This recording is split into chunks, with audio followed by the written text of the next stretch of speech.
Hot damn, people. It's another episode of the New Breed Podcast, the world's best podcast, talking solely about oh, Jesus, here we go. 6 beers in. 6 beers in, and we're having a good time.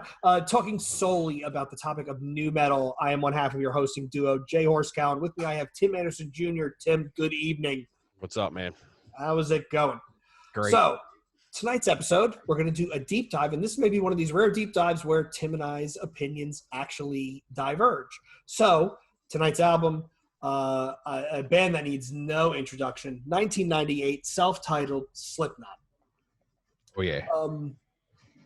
I'm going to just throw – Tim, I know you do the background of all the album, but I'm going to throw out my gut reaction was I haven't listened to this in a while, so I broke it out, and I'm typically a deep cut guy where I like the second half.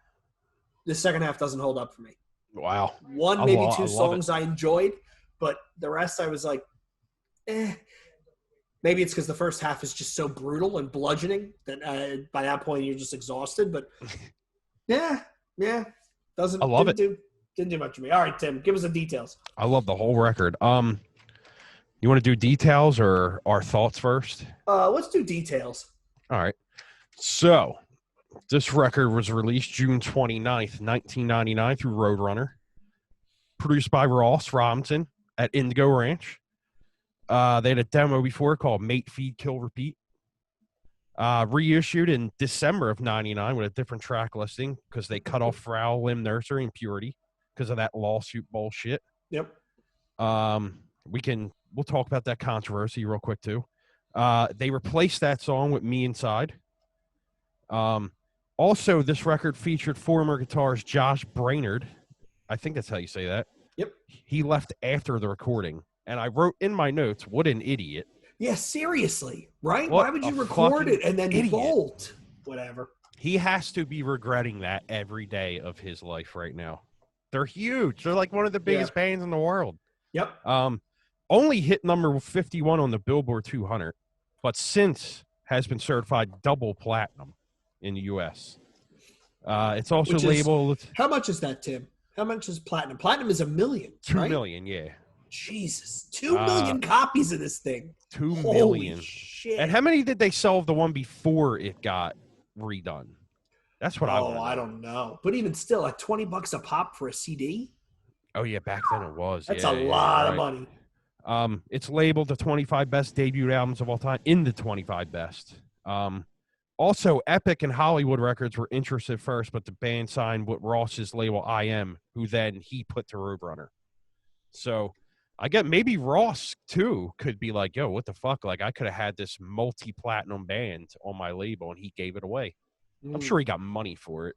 Oh, absolutely. If he got points on the back end for being the producer, he got his, yeah. Oh, yeah. So, real quick, controversy with this. After the album's release, the band had to remove 2 tracks for copyright infringement. Purity and Frau Limb Nursery were inspired by a story published online about a girl named Purity Knight, who apparently was kidnapped and buried alive. So they did the songs about that girl. Yeah, I remember this. The lyrics. And it was like, much see it. If I remember, Tim, isn't it like it was some like crime fiction story that they basically kind of inadvertently ripped off without trying to rip it off? Yeah. Okay. Yeah, so Corey said, I still think the story is real, because apparently it's not real, but he said he thinks it's so real, it fucked up our whole world when we read it. Can you imagine a girl being buried in a box and have all this bullshit drip down on her from this guy? It just hurts your head. It's like, I don't know what that means, but they used audio samples from it as well, and I guess that's what caused it to happen. Probably. They had to take that off there, and it's funny when we get to that song, I'll say what else I think about it, because them tracks are good, man. But I guess first thought-wise, too, like, I think the record's incredible front to back. Held up for me. I haven't listened to it in a while, man, and it was really good listen. I listened to it like 10, 12 times maybe.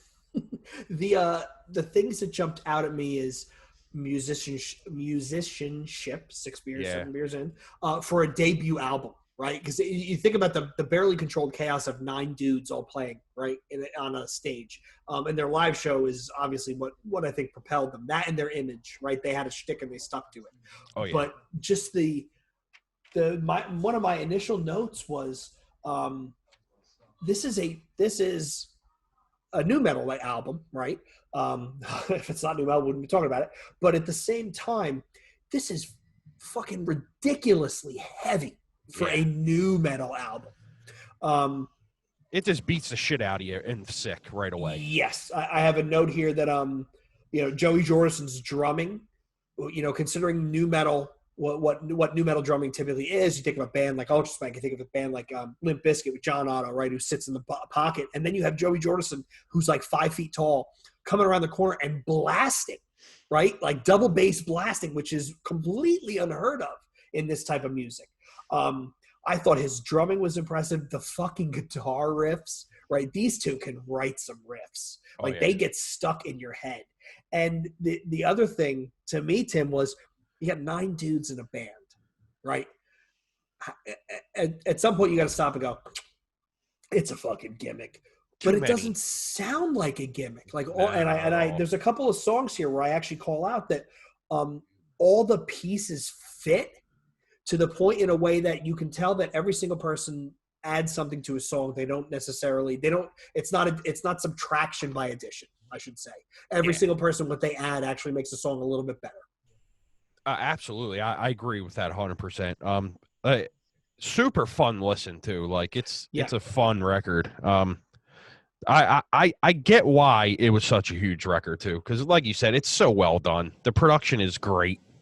Just there was a story about Corey was saying, I watched an interview, and he said like the recording for it was so crazy. Like Ross, like Joey, I guess, was like hammered one day and he was hungover the next morning trying to play, and he kept fucking up, and Ross picked up a potted plant and threw it at him like, fucking get it together. And then like they would set his drums on fire when he was playing to get him to like play better and shit. Like crazy shit, man. Like just drugs. It was just nuts, man. I know for damn sure I had both copies of this record. I can't find either of them. Somebody must have stolen them. I had hard copies of both. Yep, I had the original pressing without me inside, like Purity and Frail and Nursery, and then somebody broke into my car and stole all my CDs that I had this is back in the day when we had books of CDs, and all I could think of is I lived in a not so nice college town, and I'm thinking to myself, somebody broke into my car, they stole all my CDs, right? They went back to their place, so like, yeah, we're gonna check out this shit, and they put in Converge. And the Saddest Day probably started blaring out of the speakers. Can you imagine like being some like minor hoodlum stealing somebody's CDs, Tim? Yeah. And Converge is like, no. Yeah, what the fuck is this? And then they just toss it right back out on the street. Yeah. Yep. Coasters. Yeah, that's annoying as hell, man. I hate people that steal shit, man. Get the fuck out of here, dude. This was definitely also the first live band to make my eyes like go wide open when they started playing, dude. Like I just couldn't believe it at the Electric Factory that night. And I know we've talked about that show multiple times, but yeah, dude, when they went on, man, holy shit. That was in the factory, so at bleachers. Remember them? Yeah. Crazy shit. Yeah, dude. As a live act, they again, a young band from fucking Iowa. They were just punishing, right? To see a band that young with their first album, and they just blew all the other bands off the stage. Absolutely. That was one of the sickest sets I've ever seen, dude. Like just 9 fucking people just going nuts, man. I guess like, is this a trend-setting record? I mean, it's one of them bands you can't really duplicate. No one can really sound like them. So I don't know if it's a trend-setting, but I think this is the word I used I think before was the apotheosis, right? This is everything new metal was trying to do, all wrapped up into one band, right? Okay. Every single new metal-ism is in here. You know, you have the fucking the rapping, the screaming, the double bass beat, the outlier, the guitar riffing, the DJ, right? The sampler guy, like dudes banging on kegs, right? Goofy stroking noses. Yes, goofy outfits, masks. I mean, it was everything that new metal was trying to do. They basically put it all in a blend. It's amazing that if you think about it, they put all those stereotypes into a blender and they only pulled out the best the best personification of each of those things, and they daisy chained it together. And I think what set them apart too, and it's a small thing, but they each had a number. Well, they still do, but I think that kind of set them apart. They each had the tracksuits. I think shit like that back in the day set bands apart. I get you get that with Mushroom Head too. You know what I mean? But you know what I was thinking about this weekend, Tim? Do you remember the first band that you saw ever wear masks? I know mine, and it's fucking insane. Mine is live Slipknot. No, I'm talking about overall. The first time you ever saw a band wear a mask. Oh, I don't remember. The Berserker. Do you remember them from Australia? Yeah. Oh, yeah. With the fucking drum machine. It sounded like you were hammering on it. I always, whenever somebody, I was on a Facebook post or something, and somebody posted a link to one of their things, I just started fucking laughing because they were on Earache, right? Yeah, I remember being a little kid and seeing that and going, like, what the fuck is this? Right? The guy's got a fucking dinosaur mask, and it's just obviously a drum machine, and it's fucking insane. Dude, I didn't know they wore masks though. Yeah, now when I think about like Mushroom Head being, say everybody's saying, "Oh, Mushroom Head ripped off Slipknot," all these motherfuckers ripped off the Berserker, who arguably wearing masks, face paint, King Diamond. Like you can go all the way back to like Mayhem and that sort of garbage fucking recorded on a cassette deck fucking music. Anybody who says they listen to Burzum and they like it is a fucking liar. Is a douche. Yeah, that shit is terrible. I love black metal and that shit's terrible. I do love that Mayhem record though. That's a great record. Speaking of shit that was, and I'm getting off topic, so I'll bring us back. Speaking of shit that sounds like it was recorded on a boombox, there's a band that's on, I think it's Willow Tip, called Vituperate. Okay. It is this insane fucking brutal slam. And it literally sounds like it was recorded on somebody's Walkman with an external. It sounded like a Jimmy Ferrari podcast before you actually touch it. Like there's noise and shit. It's insane. That's hilarious, it's insane. Dude. A Jimmy Ferrari podcast. You know, if you're listening, Jimmy, that shit is funny. And you know it's true. Prior to Tim getting at it. All right, so that's hilarious. Hold on, I got a couple more here. Oh, shoot. Why didn't this record bump Ross into the fucking just the eternal producer fucking like I don't get why this record was huge. Tim, what did Ross do after this? I know we covered this in the previous episode. What was the album he did next? Was it like Blood Brothers and At the Drive-In? Yeah, Glassjaw. Glassjaw. So maybe is this when he sort of lost his interest in nu metal? Maybe it might have been. Maybe the studio was just so hectic for him. He said, "Fuck this." Maybe, but now I'm thinking, Tim. You know, we did that "What If" episode. What if Ross Robinson didn't get burned out with nu metal? Good question. Would the genre had kept going? You know, we'll have to do a "What If" part 2. Yeah. Couple more. Some, like you said earlier, some of the best drumming ever on this record. Jordanson's a fucking animal. Mm-hmm. That dude he's not human when it comes to drumming. Even in his newer bands, he is fucking incredible drummer. I think he's better than Weinberg. Weinberg is a great drummer, but Joey's just better. He just made that band. Dude, listen, well, we have to do an Iowa thing too because that record is it's a great album. Yeah. Talk about a band that amazing. Talk about a band that doubles down on the second album. Usually on the second album, they kind of, chord aside, you kind of get a little different. They basically took all the insane shit from the first album and doubled down in the second, and that's what made it so punishing. I mean, dude, I want to slit your throat and fuck the wound. Like, come on, man, that shit's awesome, dude. Corey can actually rap in this rap. He can actually rap. It's great. Also, you remember that song "Get This" on the re-release? Mm-hmm. That's a ripper, dude. That's a great song. And also, my last thoughts. I think Corey's a top 5 vocalist. He could sing. He can scream great. He's great live. He's got great stage presence. He's a front man. He's a front man. Yeah, he is. I think he's top 5 in his genre. Really good, man. So other than that, we can get into the tracks. All right, so let's do. Here we go. So I just needed to clean up my notes here for a second. So the first song we have is obviously the intro tracks, 36 seconds, 742617000027. I have what that means here, too. Okay, shoot. That is the barcode for their demo before the record. That's fucking brilliant. Yeah. It's Charles Manson documentary stuff. Like the whole thing I think is sick. Yes. That's from a Charles Manson documentary. I couldn't tell, Tim, when I first heard it. Are they saying sick or shit? I couldn't tell at first. Whole thing I think is sick. Yeah, as a kid when I was listening to it, I was like, "Are they saying shit?" Yeah, yeah. Well, your young mind will think that. Yeah. Um, as far as opening intros go, right? Because we've talked about this. You talked about this on Hill Street News, and I've been in the studio for a couple of shows where some bands, the intro track has come back. Has there been a more ominous intro track than this thing? Now, this eerie as hell. It sets the tone of the whole record. I love it. I think it's great. It's the perfect lead in to the first full track. 3 minutes and 19 seconds. Sick, spelled SIC, bracketed by parentheses. Yep.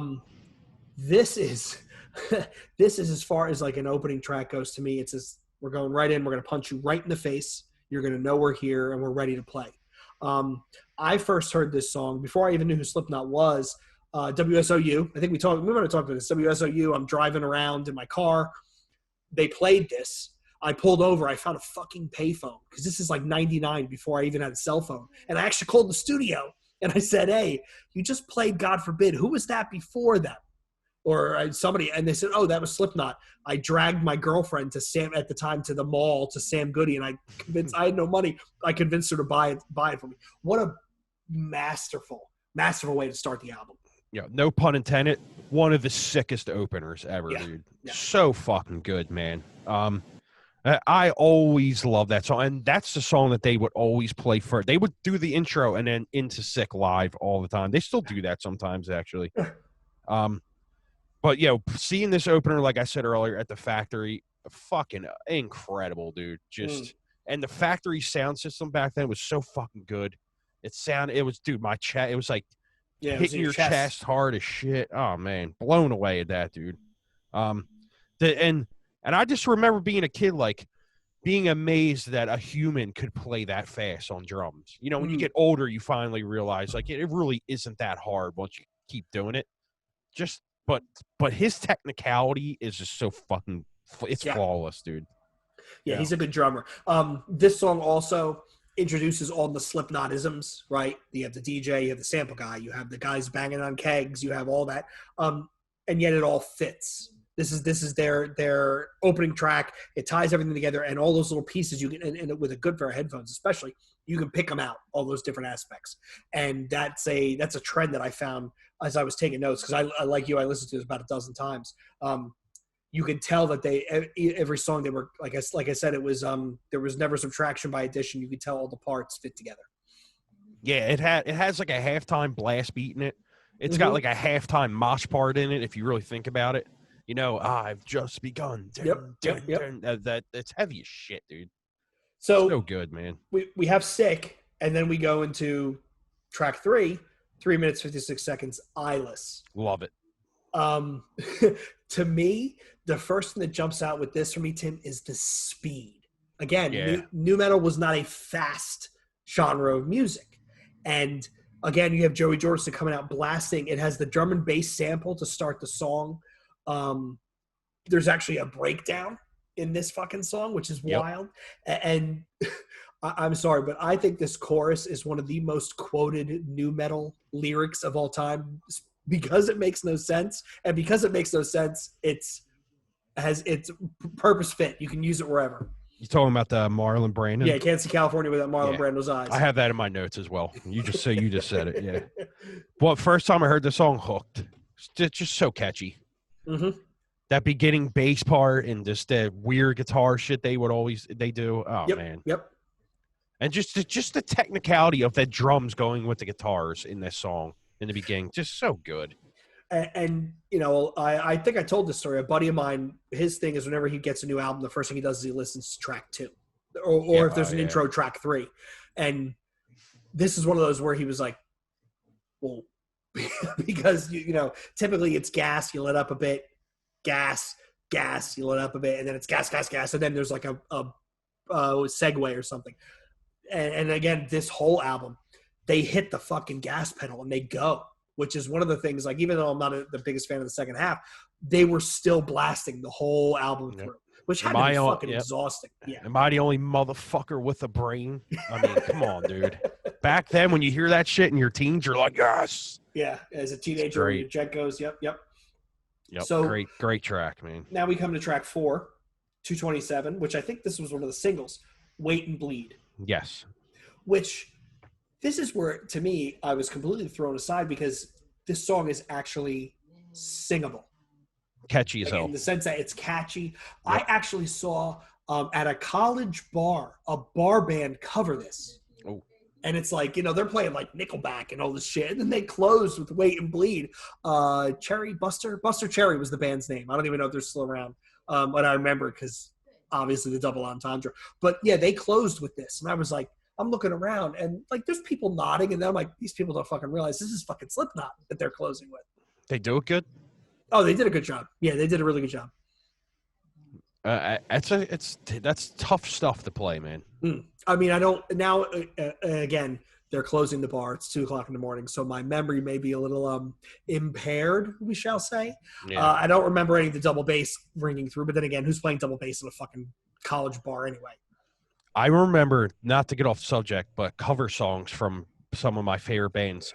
We played a show one night when I was in a hardcore band, and the band after us played a cover of Knife Party by Deftones, and it was the biggest pile of shit I ever heard. And I'm not the type of dude that'll yell at a band, but I was like, get off the fucking stage and don't ever do that again. That was garbage. Plus, you're a Deftones fan, so it was I had the insulting. Deftones tattoo back then. I was offended how bad it was. Yo, you're not Chino. Don't ever try that again. Your guitar player is terrible. Get the fuck off my stage. No. It wasn't my stage, but you know what I mean? Get like, off the stage. Get the fuck off the stage. I hope this, they never played that again. This is one of the songs they did a video for, right? Yeah. And is this the video where they ripped off The Shining, Tim? Do you remember? I don't remember. I did watch one of the videos for this, and I don't remember which one it was. And that might have been Spit It Out. Yeah, it was Spit It Out that I watched, but I don't remember if they did it in there either. Okay.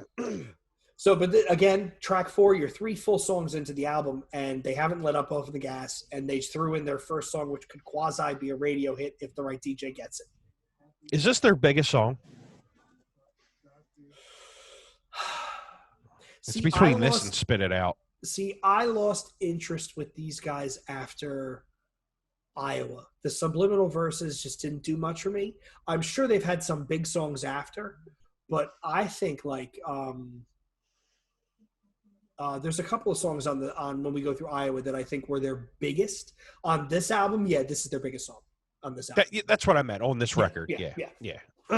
Yeah, So, I'm the same way. After Iowa, I kind of didn't really care for them anymore. I think they got a little stale for me.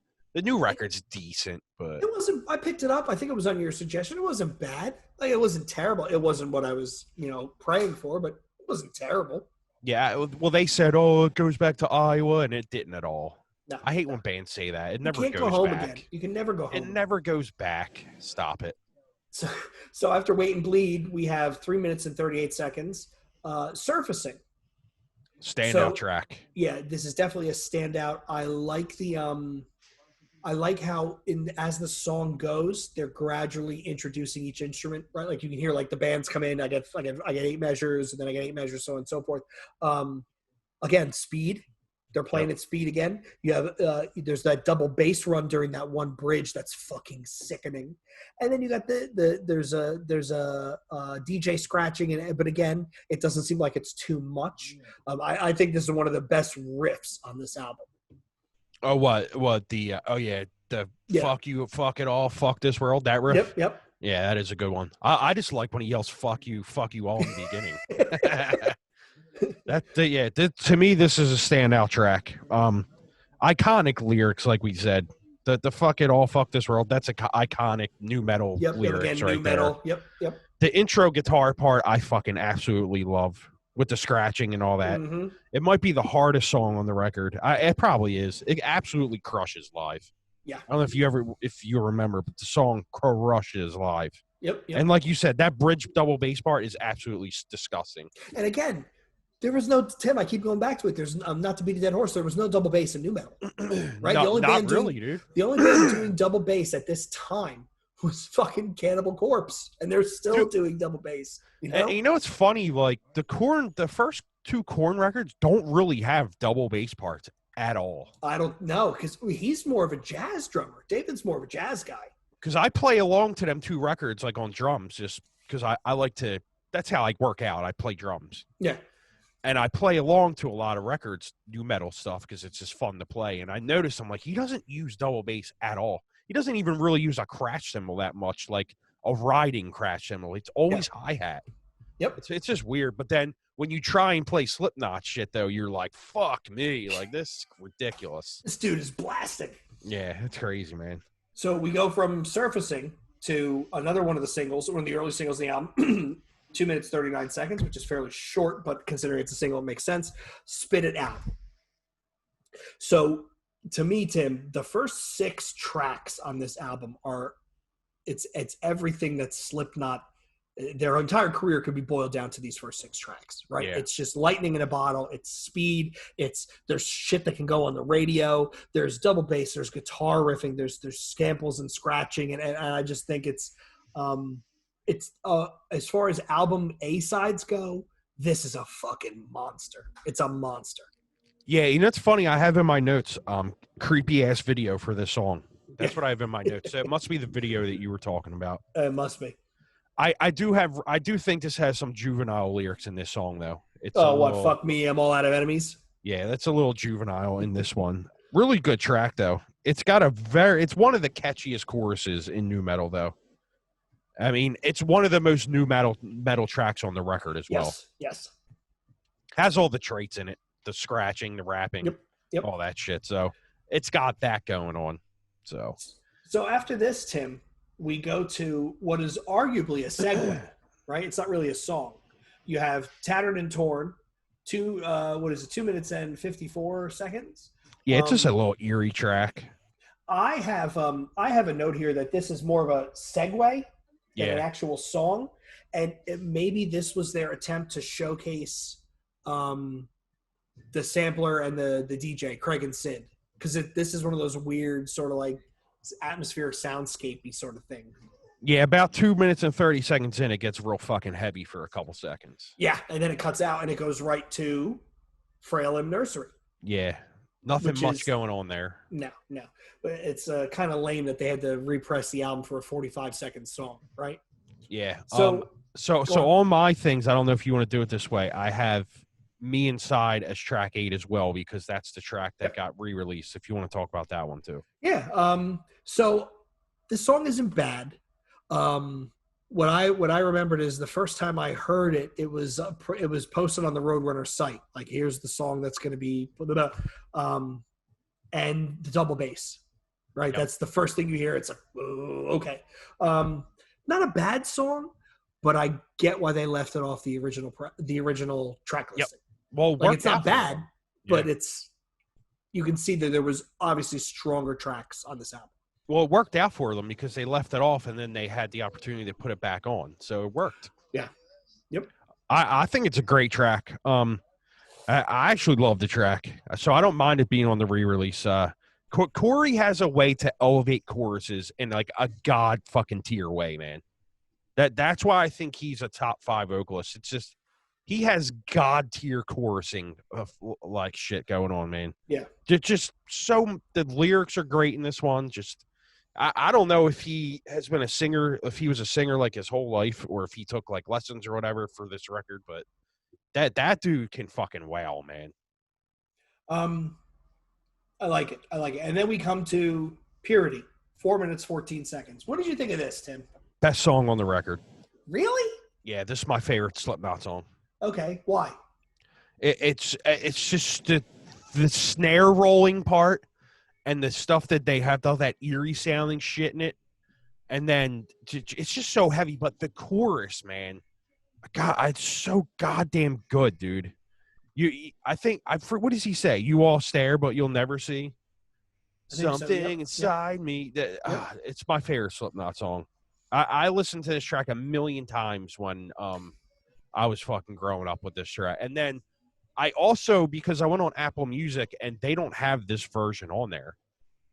Oh, really? I had to go and download it again. And I ended up listening to Purity like a million times again. Just I'd be doing laundry, folding it, and I'll just put it on repeat because it's my favorite track on this record and by them. They used to play the song a lot in the beginning too, live. I think they kind of went off a little bit on it. Probably, They yeah. probably thought it's not a good idea. More headache. But yeah, this is my favorite song by them and on the record. Interesting. And it's one of the longer ones too. 4 minutes, 14 seconds. Yeah, it's a really good track, man. Go back and listen to it. Yeah, Great lyrics.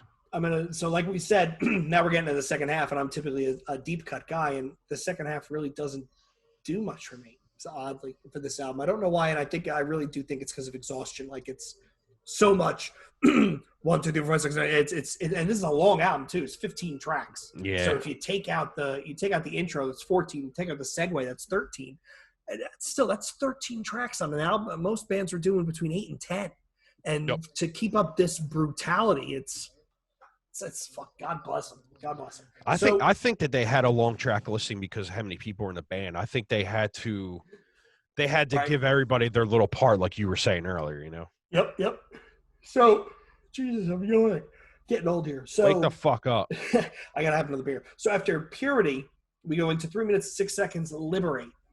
Fucking love it. I like this song. It's not bad, but again, to me, I guess I should say, Tim, with the second half for me, they're not bad songs, but they don't stand out and slap me in the face as much as the first side did, where it was just totally pummeling. This is my second favorite track on the record, and my second favorite Slipknot track of all time. Really? I love this song. My notes here were enjoyable but forgettable. No. Nothing jumped out. So my ear. Great riffing. Top tier new metal tracks, man. It's this right here. It's got all the fixings in it, dude. The verse part is just so fucking good. I keep saying so fucking good because this record is just that good. So when you're listening, if you're getting sick of me saying that, oh well, I'll probably say it like 3 more times. I think, Tim, we both got to do a charity service. And instead of doing these deep dives of albums that are really good and we know it, we got to pick like one off the top of the pile and be like, okay, so next week we're going to deep dive on Apartment 26 and just see, like what we think, You mean just like a pile of shit record? Well, let's grab something. I think we should do some albums that are not necessarily, we may agree, we may disagree that they are great. They're not typically accepted as great. So like example, I would love to do a deep dive on Snot, but everybody knows about our feelings of that, so we would go over positively. Let's pick something that you and I aren't familiar with their catalog, grab an album and say, hey, the Apex Theory, let's dig in for those 11 tracks. And maybe we get suicidal at the end. Maybe we don't. Who knows? Dead Sea. Primer 55. Man. Watch these fuckers jump when I get loose. Okay. So there you go. Getting us back, we have track number 11. 4 minutes 58 seconds. Again, a long song. Prosthetics. My notes here were again the musicianship shows, but it didn't jump out at me. And then I have "Damn It, Man, I Knew It Was a Mistake." Yep, great. This is one of the tracks that bores me to death at first, but it picks up really good. No, I like how they put a lot of the eerie sounding stuff in their tracks, and they manage to do that very tastefully in this record. I don't really remember if they did that on the newer records, like as tastefully as they did on this. I kind of think on the newer records, they just want more to the forefront of just riff and get the fuck out kind of thing. You know what I mean? Yeah. I guess we'll find out. I mean, because when we do the dive on Iowa, I'm going to be living back so much of that. I remember buying that record when I worked at Kmart in the electronics thing. And I had my CD player, and I went on lunch and just ripped it like 3 times. So, yeah, I bought that record at Kmart. It's hilarious, man. That's fucking wild. I bought mine at I actually pre-ordered mine at a Sam Goody in the mall, and because I did, I got 2 free tickets to Ozfest that year. Oh, nice. And that was the Disturbed, Crazy Town, Linkin Park. I think it was Megadeth, I want to say. I don't remember. It was not one of their banner years. That's where I first heard Crazy Town covering Refused, and I was like almost projectile vomiting. It was so We're never doing that record. Don't force me to listen to that garbage. Which one? Crazy Town? Yeah. The last track of the album is really fucking good, but I'm moving along. Now we just did Prosthetics, so now let's go track 12, No Life, 2 minutes, 47 seconds. What were your thoughts, Tim? Standout track. Yep, I had the same notes. I had a rap intro, definitely stands out, buried in the B-side, and then I have a really good chorus. Yeah. I literally have the same thing. It's one of them choruses get your head moving, man. Mm-hmm. The I can't remember. I don't understand part. Highlight of the record. Another, and that was clean vocals, right? If I remember it, he's like actually dude. singing in. Yeah. And this is, we go back to me saying that he's great at chorus parts. I mean, it's just all over this record, man. It's just what stands out to me from this band, and especially on here. He just elevates it, man. Has a moshy part in this song as well. Mm-hmm. Mm-hmm. So yeah, definitely a standout track for me. And so now we're going to go to what I think is the best song on the album, funnily enough.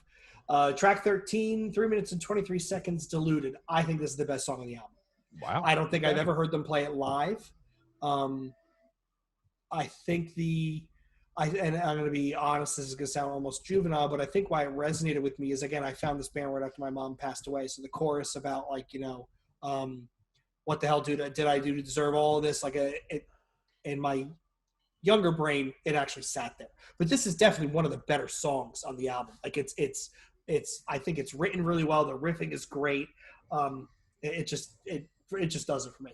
Yeah, that chorus is super hard.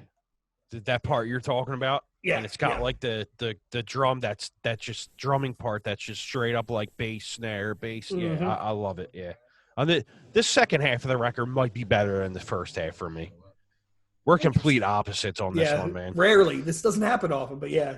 From Purity on, if we're going the first release, from Purity on, this record is flawless. Oh, excuse me.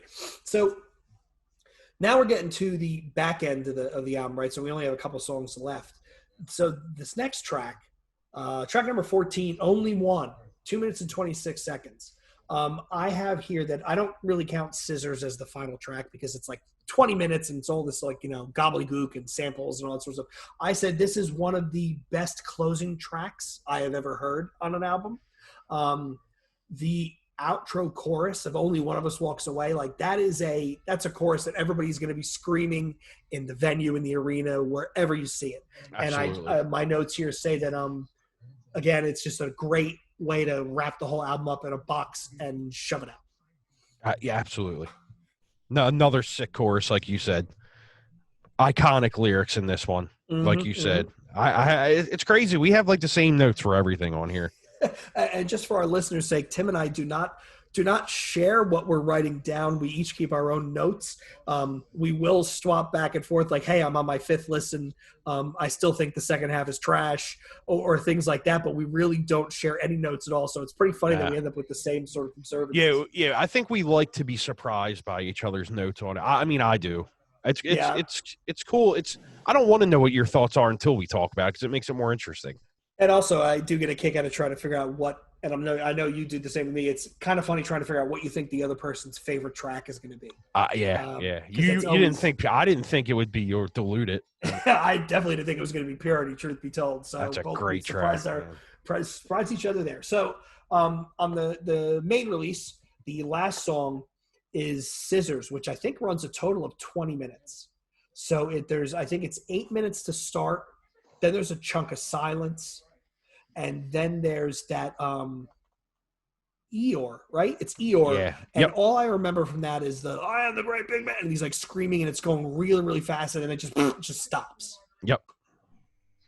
Yeah, this Scissors track, though, right when you think it's a skipper and boring, it just gets brutal.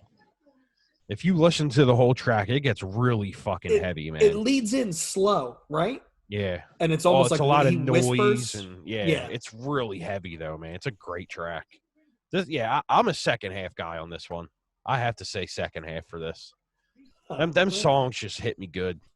Don't get me wrong. The beginning of the record is great, but this second half I'm the second half guy on this. They definitely one. hit a stride, and they're pacing, right? Like it's, again, they play fast, but at the same time, the album does the track listings can make. We talked about track listings can make or break an album, and the sequencing, and they actually sequencing. So it's intro, heavy radio song, heavy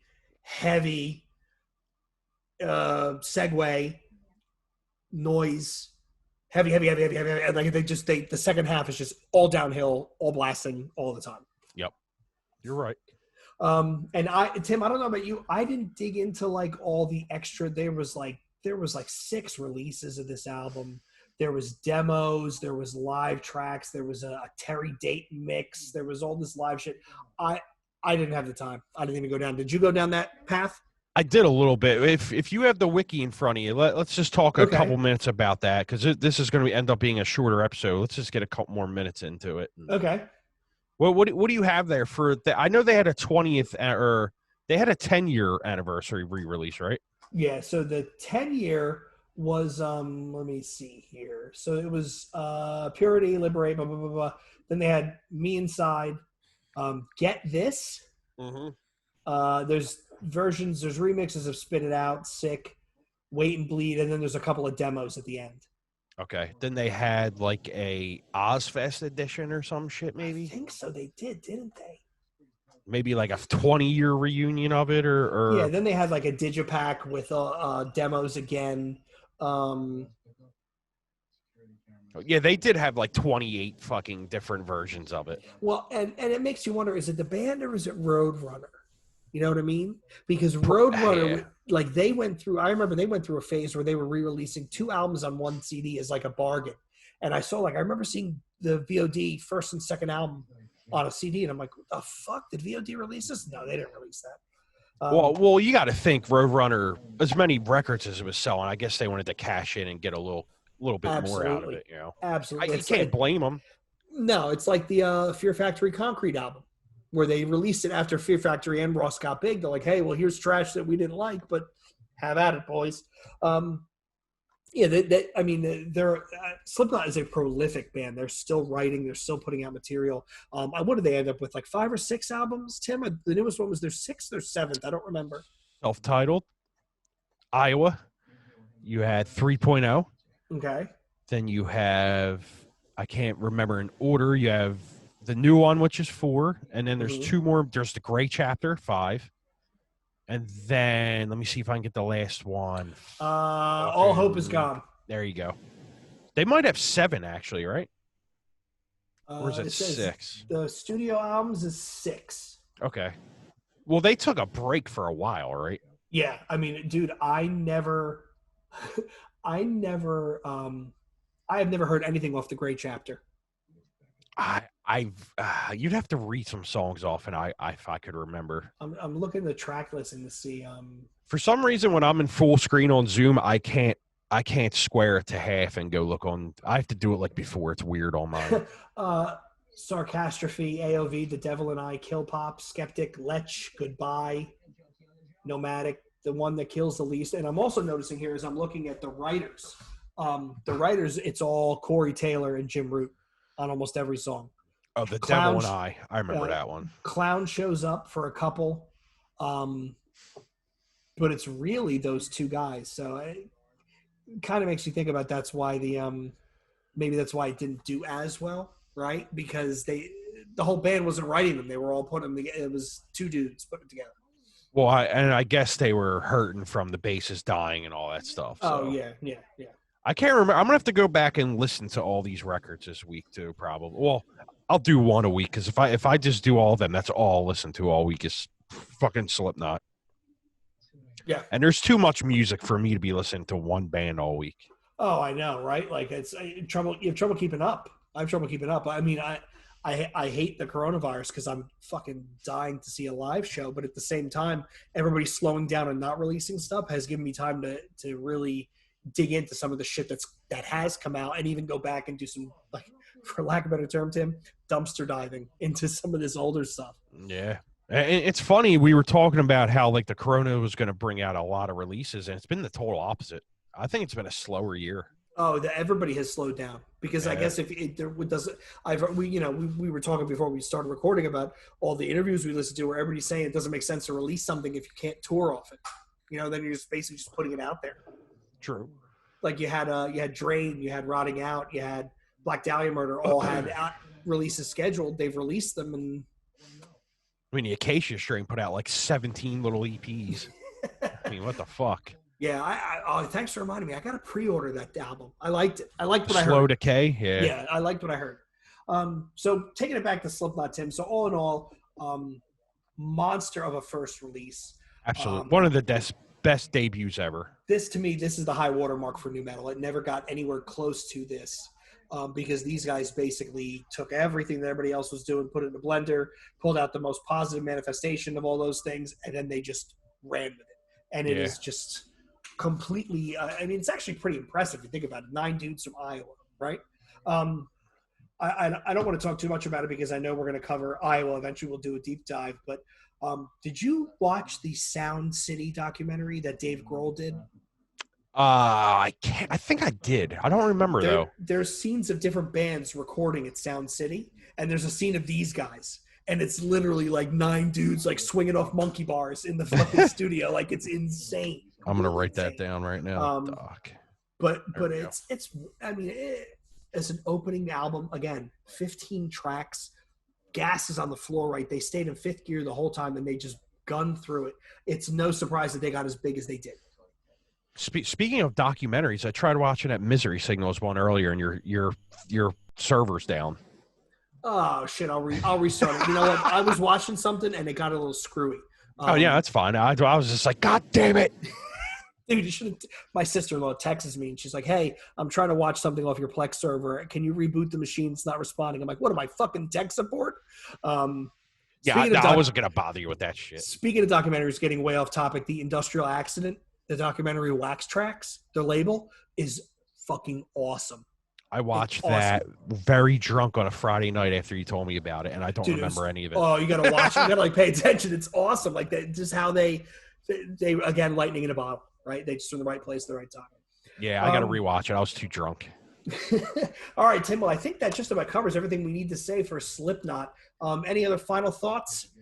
Nah, I think we went through it all. Great record. If you're listening, go back, grab your headphones. Like we always say, listen to these records with a great pair of headphones. You're going to get more out of it. You're going to hear more of the stuff you never heard before. Just go back, listen to it. Let us know your thoughts. Tim, we gotta find a way to get a headphone sponsorship, right? Like Audio Technica or Bang & Olufsen. Like, we gotta find somebody to give us love that. Sponsorship. But I echo what Tim said. Through headphones, it's a totally different listen.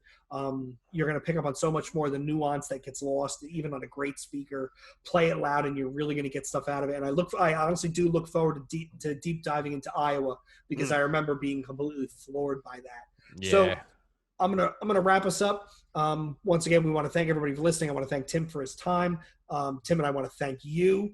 We have a Facebook group. We're on Instagram. We're on Twitter. We're all over the place. We've actually started to dig into Spotify. We've been spinning up some playlists on new metal, new core. I'm slowly but surely building ones for all the Ozfest lineups. So go in, check us out on Spotify.